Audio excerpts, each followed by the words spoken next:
ओम शांति। सुनते हैं 21 अप्रैल 73 के अव्यक्त बाप दादा के मधुर महावाक्य।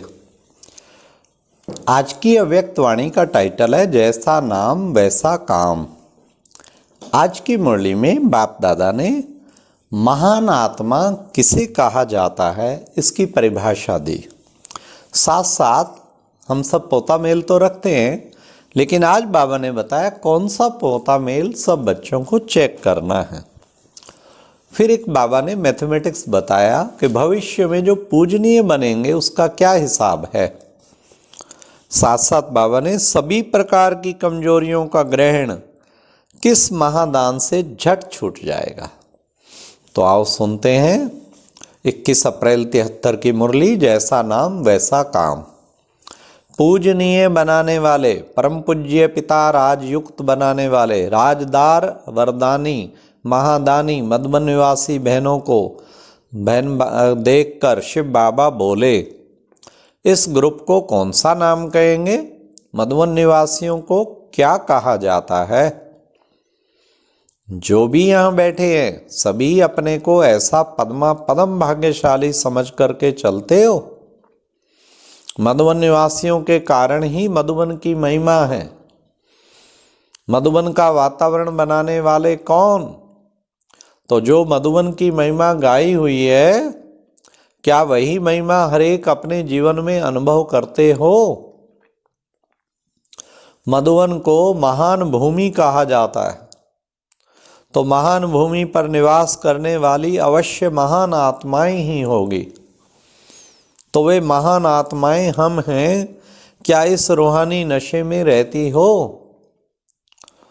महान आत्मा, अब सुनिए महान आत्मा की परिभाषा क्या है। महान आत्मा जिसका हर कर्म हर संकल्प महान होता है। तो ऐसे महान हो जिसका एक संकल्प भी साधारण कभी व्यर्थ ना हो और एक कर्म भी साधारण व बगैर अर्थ ना हो, क्योंकि उनका हर कदम हर नज़र अर्थ सहित होता है। क्या ऐसी अर्थ स्वरूप महान आत्माएं हो? उनको कहा जाता है महान अर्थात मधुबन निवासी। ये है महान और मधुबन निवासी। नाम तो मधुबन निवासी है, तो जरूर अर्थ सहित नाम होगा ना। तो ऐसे रोज का अपना पोता मेल चेक करते हो कि जो कुछ भी इन कर्मेंद्रियों के द्वारा कर्म हुआ वह अर्थ सहित हुआ। समय भी जो बीता वह सफल हुआ, अर्थात महान कार्य में लगाया।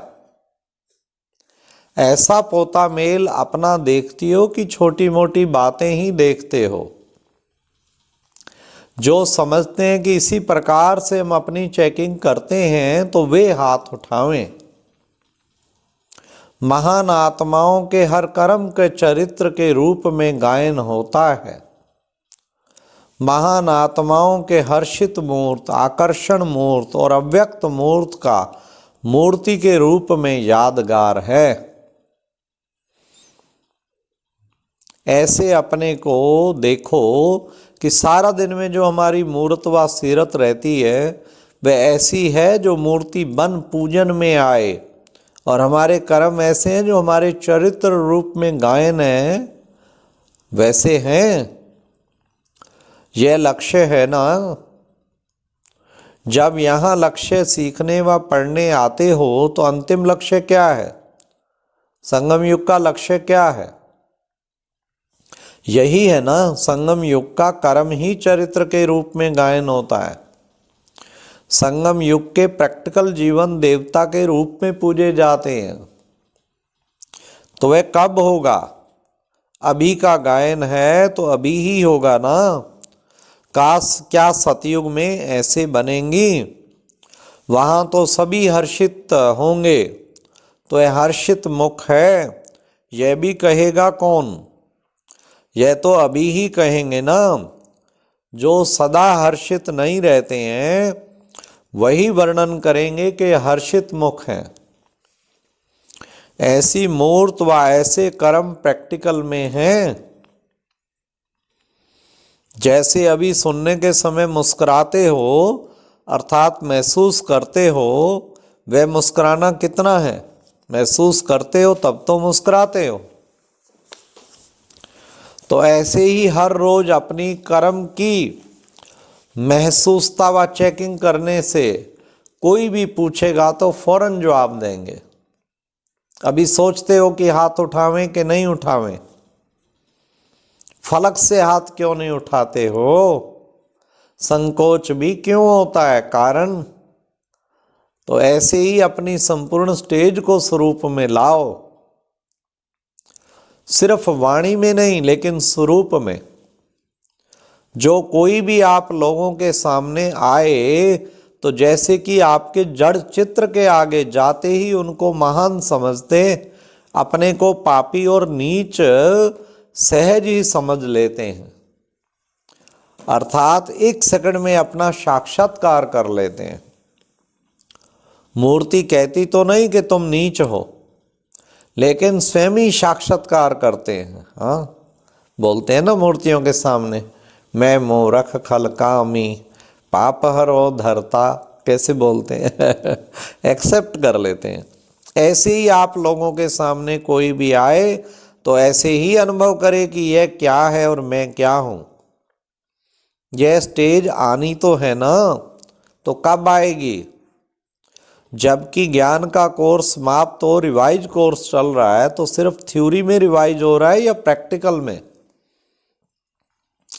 प्रैक्टिकल में भी कोर्स पूरा होना चाहिए ना। वह रिवाइज जब समाप्त होगा तब प्रैक्टिकल दिखाएंगे।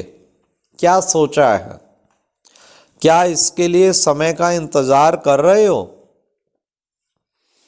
समय आएगा तो सभी ठीक हो जाएगा, क्या ऐसा समझते हो? यह क्लास कभी किया है? अपने पुरुषार्थ को तीव्र करने के लिए अपनी शक्ति अनुसार कभी प्लान्स बनाते हो या बना बनाया प्लान मिलेगा तो चलेंगे हाँ, ये बाबा कहते प्लान बनाओ ना। बाप दादा तो सभी देखते हैं कि जो मधुबन निवासी हैं सभी के सामने सैंपल हैं, और सैंपल पहले तैयार किया जाता है ना। मधुबन निवासी सैंपल हैं या फिर सैंपल अब तैयार हुआ है? सैंपल तैयार होता है तो क्या होता है, सैंपल जब तैयार होता है तो बाबा कहते तो उसकी तरफ इशारा कर बताया जाता है कि ऐसा माल तैयार हो रहा है, तभी फिर उसको देख दूसरे लोग सौदा करते हैं। पहले सैंपल तैयार होने से बाप दादा ऐसा इशारा दे दिखावे कि ऐसा बनना है। सैंपल बनने के लिए कोई मुश्किल पुरुषार्थ नहीं है, बहुत सिंपल पुरुषार्थ है। सिंपल पुरुषार्थ एक शब्द में यही हुआ कि साथ में बाप का सिंबल सामने रखो। एक शब्द का पुरुषार्थ तो बहुत हुआ ना। अगर सदा सिंबल सामने हो तो पुरुषार्थ में सिंपल हो जाए। पुरुषार्थ सिंपल होने से सैंपल बन जाएंगे। मधुबन निवासियों को कितने इंजन लगे हुए हैं? किसी ने कहा 4 मम्मा, बाबा, दादियाँ फिर तो सेकंड में पहुंचना चाहिए। सभी से सहज पुरुषार्थ का लाभ व गोल्डन चांस मधुबन निवासियों को मिला हुआ है। यह भी मानते हो, मानने में जानने में तो होशियार हो, और बोलने में तो हो ही होशियार बाकी मानने योग्य बनने में देरी क्यों? जितना माननीय योग्य बनेंगे उतना ही वहाँ पूजनीय योग्य बनेंगे। ये बाबा ने कनेक्शन बताया। यहाँ आपके कर्म को देखने वाले अगर श्रेष्ठ नहीं मानते तो पूजने वाले भी श्रेष्ठ मानकर पुजारी कैसे बनेंगे? जितना माननीय उतना पूजनीय का हिसाब है। तो जो पूजनीय बनेंगे उनको देख हर्षित होते हैं। अब बनना है बस सिर्फ देखकर हर्षित होना है। जितना साज युक्त हो उतना ही राजयुक्त बनो। साज बजाने में होशियार है ना, साज सुनने के इच्छुक भी कितने होंगे, इसमें तो पास हो ना। जितना साजयुक्त उतना राजयुक्त बनो। राजयुक्त जो होता है क्या करता है वो राजयुक्त बाबा राजयुक्त का भी बता रहे हैं। राजयुक्त जो होता है उनके हर कदम में राज भरा हुआ होता है। ऐसे राजयुक्त व साजयुक्त दोनों का बैलेंस ठीक रखना है। मधुबन निवासी मोस्ट लकी स्टार्स हैं। जितना लकी हो उतना सर्व के लवली भी बनो। आज तो बाबा मधुबन वासियों की खूब महिमा कर रहे हैं ही महिमा योग्य हाँ, सारे विश्व की सेवा के आधार मूर्त। सिर्फ लक में खुश ना होना, लक्की की परख लवली से होती है। जो लक्की होगा वह सर्व का लवली भी जरूर होगा।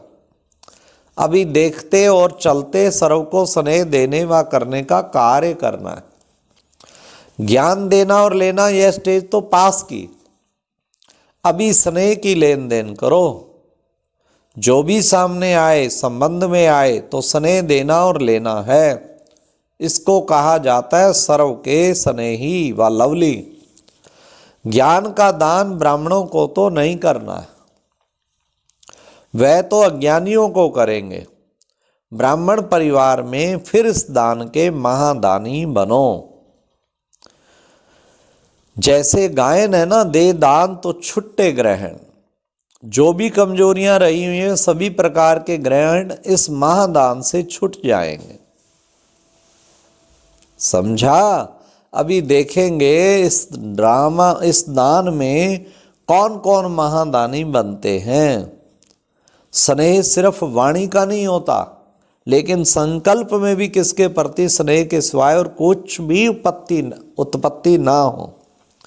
जब सभी के प्रति स्नेह हो जाता तो स्नेह का रिस्पॉन्स सहयोग होता और सहयोग के रिजल्ट सफलता होती। और जहाँ सर्व का सहयोग होगा तो वहाँ सफलता सहज होगी, तो सभी सफलता मूर्त बन जाएंगे। अब यह रिजल्ट देखेंगे। अच्छा, तो ये थी आज की मुरली। बाबा ने कहा मान आत्मा, हर संकल्प, हर कर्म, हर वचन महान हो, एक भी साधारण या व्यर्थ ना हो। तो टेंशन रखना है, और यहाँ जितना माननीय बनेंगे उतना भविष्य में पूजनीय बनेंगे। ओम शांति।